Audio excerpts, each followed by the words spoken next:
What could you do with $5 million? You could buy this Hollywood mansion or maybe a presidential yacht. Or, ta-da! You could help change the lives of children. That's what the WHAS Crusade for Children is all about. I just raised $120 with my lemonade stand. What will that buy? Well, $100 will give Andy an hour of physical therapy.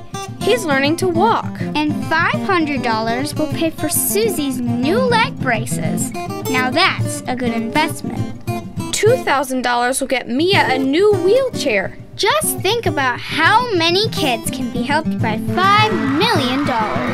And every penny counts.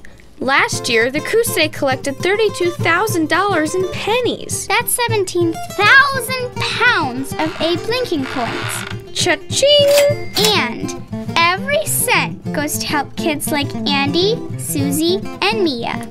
You don't have to sell lemonade to be part of this really big, super special mission. You can keep it simple. Just pick up the phone and call. Come on. In the end, we all have millions of reasons to cheer. Cha-ching! Ta-da!